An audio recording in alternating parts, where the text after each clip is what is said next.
Continuing on with the Clone Wars and the Night Sister Witches arc, I hopped on over to the next episode on the list, Season 4, Episode 22, Revenge. As we know from the previous episode, Savage Opress has found his brother Darth Maul, and Darth Maul wants to take revenge against Obi-Wan Kenobi. We open up on Savage and Maul flying home to Dathomir. The opening shot is fantastic, and over-the-shoulder swoop through the ship, landing at Maul's spidery leg as he's reciting a poem in a manic state. He says, far above, we don't know where we'll fall. Far above, what once was great is rendered small. For whatever reason, I kind of have a feeling that this poem, in one form or another, is going to come into play later on in this episode. So they land on Dathomir. Maul repeats Kenobi over and over again. He can't bring himself to get off of the ship. He's out of his mind. Savage gets off the ship, begins walking. Mother Talzin materializes in front of him, and she goes to talk to Maul. Savage tells Talzin that Maul has an obsession with Kenobi. It doesn't seem as though he's aware of his brother's past, at least yet. I'm sure they'll explain to him everything that happened. At the beginning of the episode here, Darth Maul reminds me of like a dog who had shitty owners or even abusive owners. Have you ever been around a dog like that?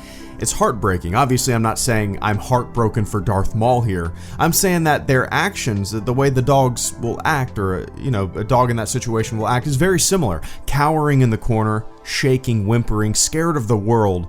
Mother Talzin does some sort of spell that creates a green orb, which lures Maul away from the ship, and he begins to follow her. So Maul eventually ends up on a slab where Talzin puts him to sleep, and she does some hocus pocus, which makes Maul sane again, and she gives him new legs. I don't really care for this scene, just like I very rarely cared for any overly magic scenes in the Clone Wars, but the payoff is one that I utterly enjoyed.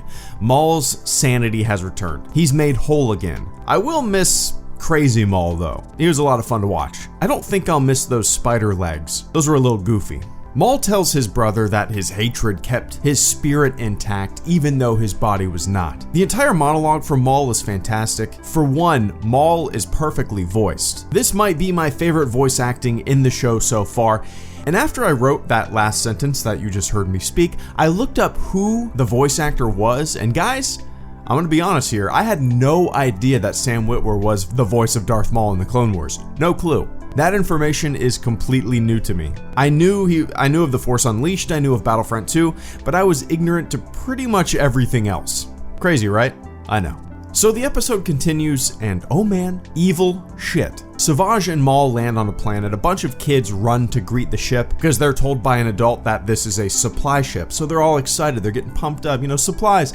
But there's no supplies to be found. Darth Maul says the only way to get the attention of the Jedi is slaughter of the innocent. So Maul is quite the monster, more so than I ever thought. In The Phantom Menace, he was the shadow operating in the background who occasionally popped up, the right-hand man of the puppet master. And now we see him pretty much, we can assume, wiping out a village of innocent people. Darth Maul sends Obi-Wan a hologram message. In the message, he tells Obi-Wan to come alone and face him. And he concludes the message by killing a few prisoners with one swipe of his lightsaber. The way this moment was shown to the audience without actually showing the brutality was really clever. As Obi-Wan leaves the room in preparation to confront Maul alone, Yoda tells Mace Windu that he's not technically going alone, that he may have an unexpected ally. And I'm guessing it's Ventress, right? Isn't it?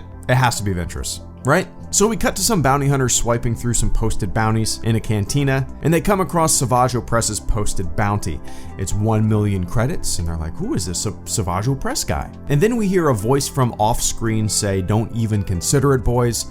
I've got this one, and it's Ventress. So did Ventress relapse from the life she was hoping to lead, or is this just a coincidence that she's having a drink in this bar and she sees Savage Opress on the monitor and goes, all right, I'll take care of this guy. I thought she had turned a new leaf. I thought she was casting away her old life for a new beginning. If that's the case, I kind of like this. I kind of expected Ventress's last episode to be a few episodes ago, and I quickly found out that not to be true the last episode that I watched, but I didn't expect her to come back to this way of life. I like it. As much as I liked seeing that side of her, the compassionate side, the turning a new leaf side, some people will never change, and she takes the bounty job. So we cut to Obi-Wan landing on the planet where Maul's slaughter is fully on display, a village ruined by one man's revenge plot. Once again, another great speech by Maul as he confronts Obi-Wan Kenobi. When Maul is done talking, Obi-Wan says something like, I defeated you before and I will defeat you again, and then Maul replies with, don't be so certain. And Savage pops up behind Obi-Wan. Now, in my head, Maul's thirst for revenge seems to be the only driving factor that kept him ticking all these years. And I highly doubt, when the man who has caused him immeasurable suffering is standing right in front of him, that he would allow anyone but himself to take the first swings. I would think, and it just seems, like Maul would want this all to himself. Then again, maybe this revenge is not about fighting, maybe it's not about combat, maybe he doesn't particularly care about personally beating Obi-Wan, maybe his revenge is more about suffering by any means necessary, maybe Maul's pride is smaller than I imagine, maybe it's more about stomping Obi-Wan out than anything else resembling ego, which is interesting. Also, it's more or less a parallel of the last time Obi-Wan and Maul confronted one another. It's 2-on-1, but the roles are reversed. So Obi-Wan gets knocked out, Maul and Savage stand over him.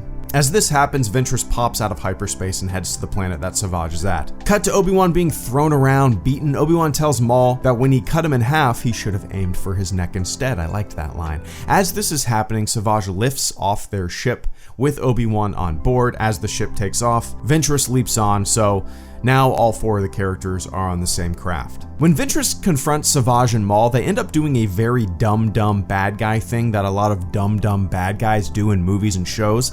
Their entire life is consumed by getting this one person, right? Their entire enterprise or whatever relies on eliminating James Bond. But they leave James Bond alone. It's kind of a cliche way to get your hero to escape the clutches of their captor, right?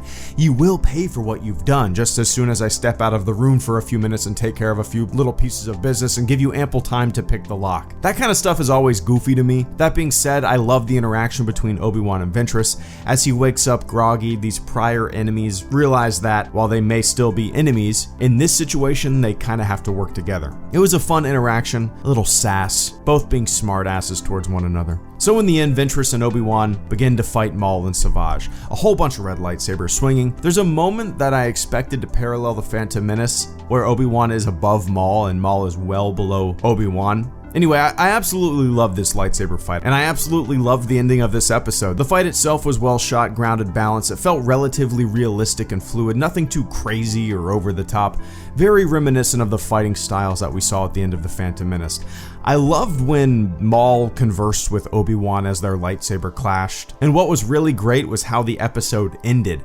Obi-Wan and Ventress reach the cockpit of this ship and they close two doors behind them. They're trying to escape, but they're running out of time because Maul and Savage's lightsabers are slowly cutting through these doors. In the end, they jettison the cockpit and are able to escape. But that moment where Maul and Savage were trying to break in to the cockpit like some horror movie monsters was full of tension. I like this episode a lot, way more than I was expecting. I kind of expected this plot to just feel like an excuse to get two characters who once fought in a movie just to fight again for old time's sake, but it wasn't totally like that. It has more layers to it now that Ventress is in the mix, and I'm really glad everything is coming full circle. This episode was actually the last episode of Season 4, so if you watch this as it aired back in 2012, the cliffhanger must have been extremely exciting.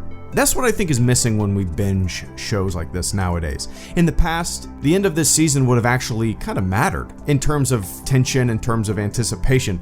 Now it doesn't matter. There's no cliffhangers anymore. There's no anticipation. I don't have to wait 6 months wondering what's going to happen to Darth Maul. I just have to click the next episode to see what happens in an instant. And that's what I'm about to do right now. Hello, Greedo. Out.